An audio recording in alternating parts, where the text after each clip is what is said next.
signé Jean-Yves Nallan sur les ventes d'armes au Yémen. On va en parler dans quelques instants et même peut-être tout de suite avec vous, Caroline Galacteros. Bonjour. Bonjour. Alors, ce reportage, il est consacré donc à ces ventes d'armes par notamment les États-Unis, la Grande-Bretagne, la France, ventes d'armes à l'Arabie Saoudite et qui sont finalement donc utilisées sur le terrain au Yémen et utilisées notamment contre des populations civiles. Alors, d'abord, je précise que vous êtes géopolitologue, vous êtes spécialiste des questions de défense, dirigeante aussi d'une société de conseil qui s'appelle Planeting. Alors, en ce moment même, Caroline Galacteros, se tient à Genève la conférence des États membres au traité sur le commerce des armes. Ça veut dire qu'il y a des engagements, il y a des positions officielles. On ne vend pas des armes qui pourraient être utilisées contre des civils, mais visiblement, ces engagements, on ne les respecte pas. Oui, alors c'est une situation difficile parce que la France et le Royaume-Uni, notamment, sont à l'origine de ce traité sur le commerce des armements. Elles l'ont signé, elles l'ont ratifié. Les États-Unis l'ont signé, mais pas ratifié, je crois bien. Donc, évidemment, il y a un vrai problème, mais qui est celui de tous les vendeurs et marchands d'armes de la Terre. C'est-à-dire qu'il faut vendre, mais en même temps, il faut ne pas vendre son âme. Vendre des armes, oui, vendre son âme, c'est un autre sujet. Dans le cas du Yémen, c'est une guerre terrible. Qui effectivement a fait au moins 10 000 morts, beaucoup d'enfants. C'est une guerre avec des frappes indiscriminées, avec des frappes disproportionnées. Il y a eu quelques bavures, dirait-on, assez magistrales, qui ont touché des populations civiles de manière très claire et qui ont forcément déclenché une indignation médiatique, l'année dernière notamment, en 2016. Et évidemment, de plus en plus, on sent poindre la question, c'est-à-dire d'où viennent ces armes, effectivement, en majeure partie du Royaume-Uni, des États-Unis, mais aussi un peu de la France. Et il n'y a pas que cela, il y a un soutien, il y a une formation. Dans le cas de la France, c'est assez compliqué puisque, à l'origine, si vous voulez, toute la question quand on vend des armes, c'est le destinataire final. Voilà. Et on verra avec vous peut-être tout à l'heure effectivement qu'il peut y avoir parfois des moyens détournés de fournir ces armes. Je vous propose qu'on regarde ce reportage qu'on a retrouvé dans sa version française sur ces ventes d'armes utilisées par l'Arabie Saoudite et notamment donc au Yémen. Reportage signé Jean-Yves Nallan. Depuis le début du conflit, plus de 15 000 bombardements aériens de la coalition arabe ont frappé le Yémen. Sur des positions militaires, mais aussi dans des villages, des villes, et jusque dans le cœur historique de la capitale, Sanaa. Selon les organisations de défense des droits de l'homme, un tiers de ces frappes auraient touché des zones civiles. Autant de possibles crimes de guerre commis par l'Arabie Saoudite et ses alliés, avec tout un arsenal d'armes fourni par l'Occident. C'est ce qui ressort des nombreux rapports de Human Rights Watch. Depuis 2 ans, Adam Kugel et ses collègues collectent des preuves. Un travail minutieux qui démontre l'utilisation de ces armes occidentales dans des frappes sur des civils. Des sources fiables et des activistes nous envoient des photos des débris d'armes qui sont utilisés au Yémen et qui, dans la plupart des cas, ont tué des civils. À partir de ça, nos experts militaires sont capables de les identifier et de connaître leur origine. Parmi les cas de violation les plus graves, ces bombes à fragmentation de fabrication américaine. Cette arme est interdite de production dans plus d'une centaine de pays. Mais au Yémen, elle a été utilisée contre des civils. Malgré toutes les dénonciations, les États-Unis n'ont jamais cessé de fournir l'Arabie Saoudite. En 2015, les États-Unis ont signé un contrat d'armement de 20 milliards de dollars avec l'Arabie Saoudite. Cette année, ils ont continué sur cette lancée lors de la visite de Trump à Riyad et l'annonce de contrats qui pourraient s'élever à 110 milliards de dollars. Donc il est clair que les États-Unis sont le principal fournisseur de cette coalition menée par l'Arabie Saoudite. Mais nous savons que la France et le Royaume-Uni et d'autres pays européens vendent aussi des armes aux pays qui participent à cette campagne de bombardement. Derrière l'Arabie Saoudite, les Émirats arabes unis sont les plus engagés militairement au Yémen. Ce pays est aussi l'un des meilleurs clients de la France. Lors d'une parade au dernier salon de l'armement d'Abu Dhabi, les Émirats exhibaient fièrement tout l'arsenal déployé dans cette guerre.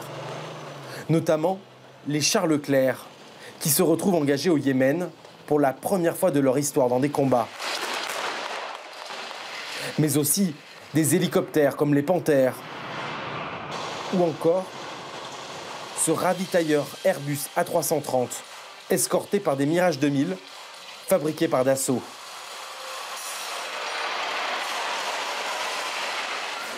Sur le salon, le prince héritier et ministre de la Défense des Émirats, Mohammed bin Zayed, s'était longuement arrêté sur le pavillon France pour rencontrer les dirigeants de Thales, Safran, Dassault, mais surtout MBDA, ce consortium européen dont le siège social se trouve à Paris est le leader mondial du missile. Ces armes de haute précision équipent toutes les armées de la région.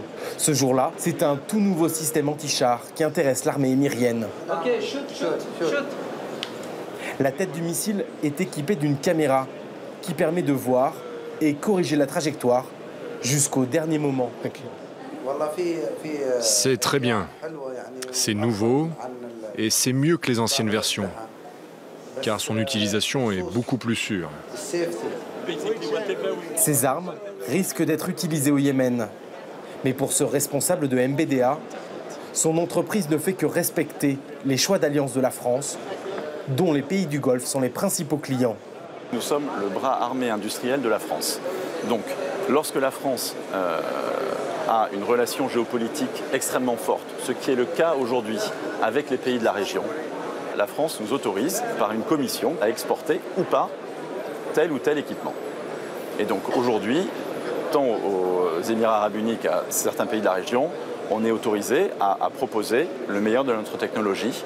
Le Moyen-Orient représente en moyenne 1 milliard d'euros de chiffre d'affaires par an. 1 milliard d'euros, soit un tiers du chiffre d'affaires annuel de MBDA.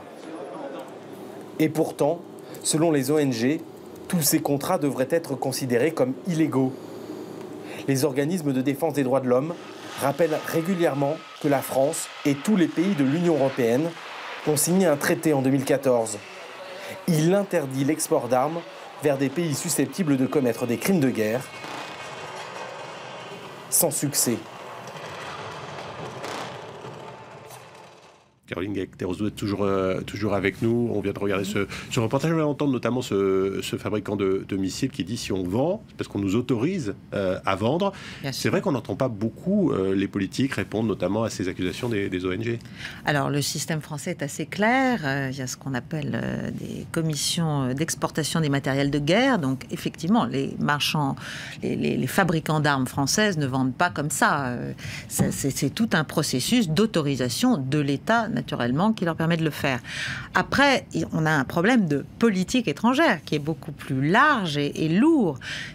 Sous l'ère Obama, il y avait des différends entre l'Arabie Saoudite et l'Amérique. Et donc, les livraisons, même si l'Arabie Saoudite est le premier client et stratégiquement fondamental pour les États-Unis, aujourd'hui plus que jamais, pendant cette phase, il y a eu une légère décroissance, dont la France a profité. C'est ce qu'on a appelé la diplomatie économique de notre ancien ministre des Affaires étrangères, Laurent Fabius. La question, c'est... Vous savez, ça me fait toujours penser à la phrase de Racine dans Les Plaideurs, sans argent, l'honneur n'est qu'une maladie. Alors, jusqu'à quel point ? Voilà, il faut savoir quand même ce qu'on fait. Bien sûr, il faut que nous vendions. Nous sommes d'excellents fabricants d'armement, mais effectivement, il faut savoir à quoi servent ces armes en définitive et si nous devons nous aligner jusqu'à quel point sur la politique d'État, comme l'Arabie Saoudite, comme d'autres, qui n'est pas forcément dans notre intérêt. Est-ce que ça veut dire qu'il faudrait plus de contrôle et par qui ?